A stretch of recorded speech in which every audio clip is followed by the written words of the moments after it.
Hey folks, Sasha here from LongPlayVinyl, and today I'd like to talk about buying vinyl in bulk. Usually it's used vinyl. Sometimes you could find estate sales or garage sales where people just want to get rid of boxes and boxes of records, and sometimes it could be an awesome opportunity to get a really good collection or to find some great records, but sometimes it might be not so good. And today I'd like to talk about the very first bulk purchase that I did just a few months ago.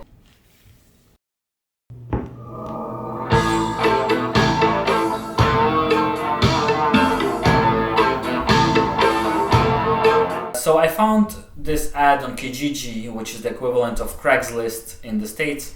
Although Kijiji exists in the States as well, it's really big in Canada, especially French Canada. So I found this guy advertising 1,000 records for $250, which is a really good price. You know, it comes down to a quarter per record.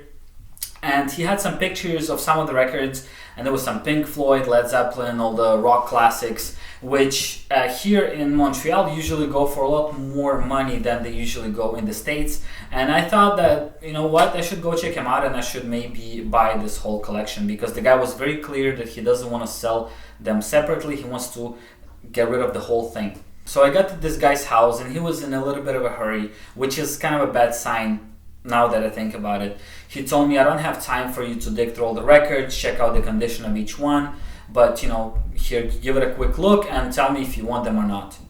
So I started digging through those records with my girlfriend, and I realized that I couldn't find any of the records that he had in those pictures in the ad. There were no Pink Floyd, there was no Led Zeppelin, none of those records were there. So I asked the guy, well, he had quite a few different records on the pictures, and he said, yeah, there's like this one guy, a few people came by my house and they picked a few records from the collection, they bought them separately and they left. And right there it was a bad sign, because I thought, well, if somebody really came and looked through all of them and looked through every single record, they probably got the best stuff picked out and they bought them separately, and I was left with whatever was left.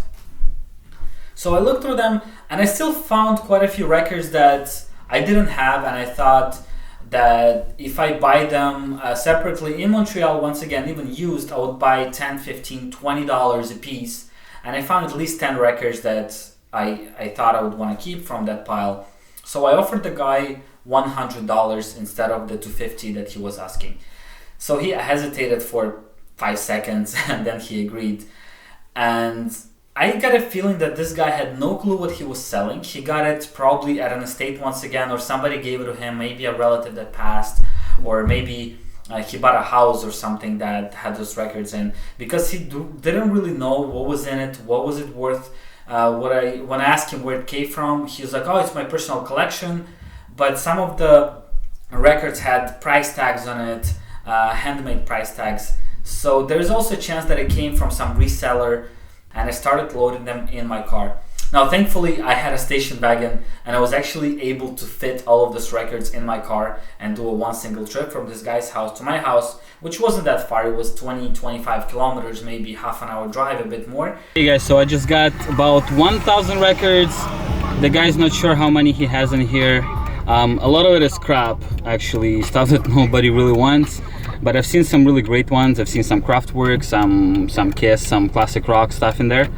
And the guy wanted initially $250 for what he says is 1,000 records. I offered him $100. He agreed. So here they are in the car. Good thing I have a wagon, so they fit. And now the hard part starts, going home and checking them all one by one and deciding what goes to a Salvation Army and what stays in my collection. So when I got them home, I put them all out in my living room, and as I counted them, I think it was closer to 800 records, not 1,000 records, as he mentioned, which is not a big deal. I paid $100 for them. And I started digging and looking through all the titles in there, and I started picking the ones that I really want to keep. And it was easy at first, because I'll show you a few records that I got. There's Van Morrison, which I haven't had any, and I got 3 different albums, I think, from that pile. $1 Million Babies by Alice Cooper, I didn't have that either. There's Kraftwerk, Electric Cafe, I didn't have that, and I really wanted that record, so I'm really happy I found it, and it's in mint condition, both the cover and the record. I don't have many others with me right now, but there was some Kiss, Scorpions, a lot of old rock, but good stuff that I would actually listen to. So I kept them. And once I did the initial picking, I looked through them maybe 7 or 8 more times. And every time I found something that I missed before, some records, some bands that I know that I enjoy. And I ended up, what I ended up doing was basically scanning each single record through Discogs. Not scanning, I was actually typing manually every code, everything I could find about the record in Discogs to kind of figure out if it's valuable or not, if it's something that I would want to listen to or not. Because, to be honest, I've kept some of those records for the sole purpose of reselling them eventually, because it's not something that I would listen to. However, there are many other records that I kept that I would actually want to keep and that I actually do listen to from time to time, and I really enjoy them. And it's artists that I didn't know of before. So I ended up keeping about 100 of those records, maybe 110, maybe 120, something like that. I put them all in my Discogs collection, so I'm keeping those. My friend Pookie came by and he picked maybe a dozen or a few dozen records that he wanted to keep. Mostly sound effects and really weird stuff that I was like, who puts that on vinyl? Or, you know, and I guess back in the 70s, 60s, that's how you would distribute music and sound effects. And Pookie was really happy to grab those records because he makes music and he uses vinyl to get his samples, and those sound effects coming from vinyl records would make amazing samples for whatever he's doing with music. Alright, so whatever Pookie picked, then I picked. Everything else was still a big pile of 600 plus records. And what I did in my turn, I listed them on Kijiji once again, and I tried to sell it as a whole pile. I didn't want to separate them. I didn't want people coming and digging through my house and picking them one by one. And I found this guy who came by and he offered me, I don't remember how much it was, but it was either $120 or $130, something like that. And he was super happy to get such a great bargain. So I bought it for 100, I sold it for 120 or 30, while I got to keep over 100 records that I was actually interested in.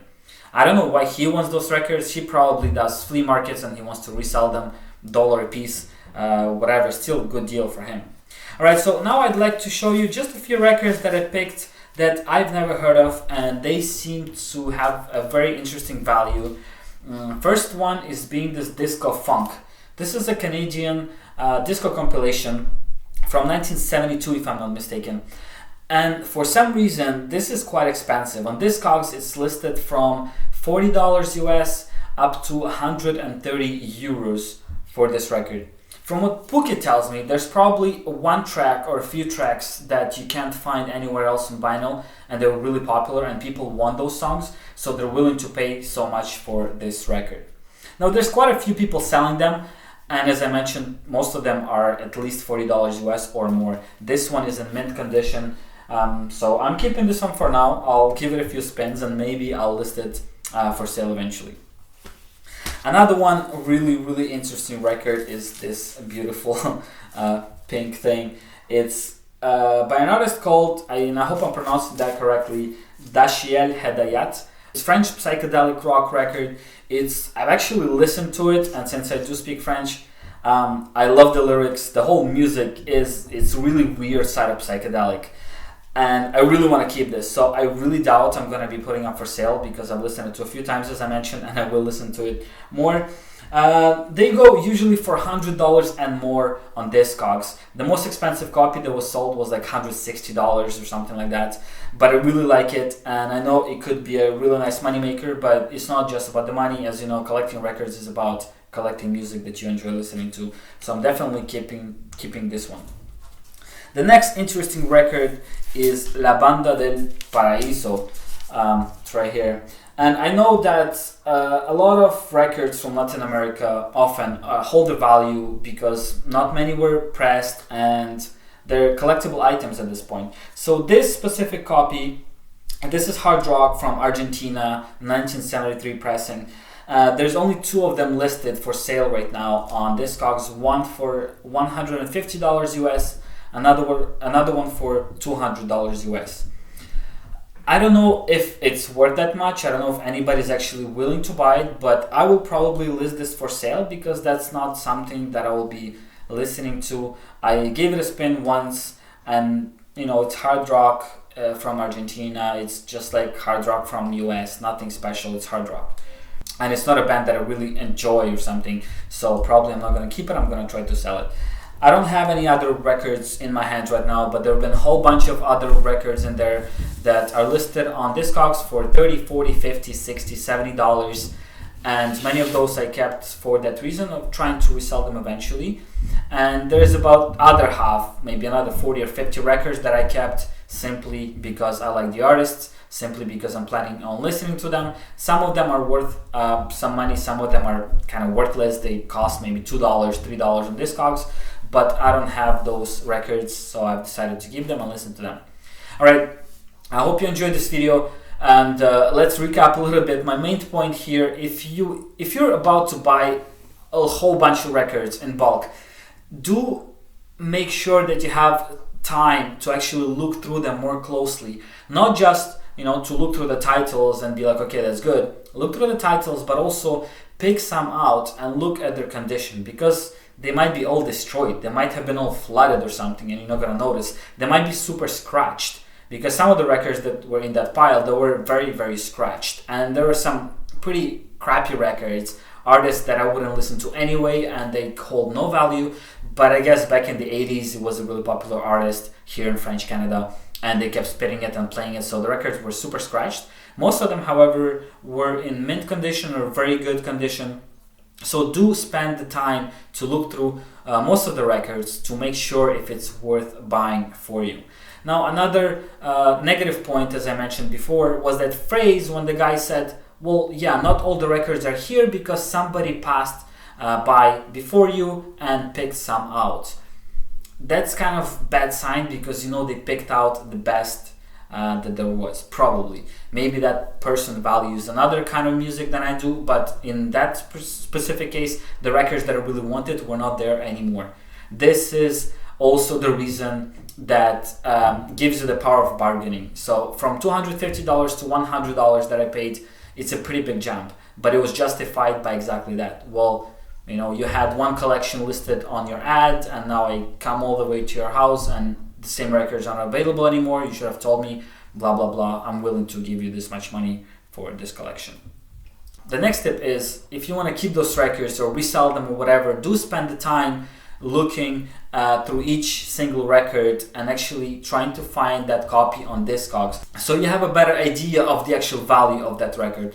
And please don't rely on Discogs only and the prices, because if somebody listed one single copy for $300 but nobody wants that copy and nobody has ever bought or sold that vinyl before, maybe it's not worth $300, and probably it's not worth that much. It's just that one person figured, well, I have the only copy in the world, so I'm going to sell it for $300 or $1 billion.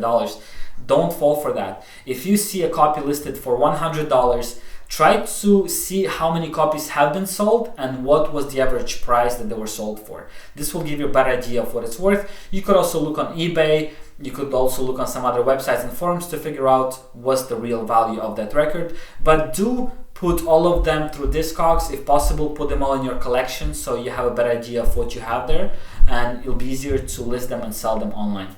Alright, so those are the tips for today. This is the story of my very first bulk purchase of vinyl records. I hope you enjoyed it. If you did, please do subscribe to this channel, like this video, share it with others who would enjoy this kind of content. Thank you so much for watching. Can't buy yourself a Wagyu burger for $100 note.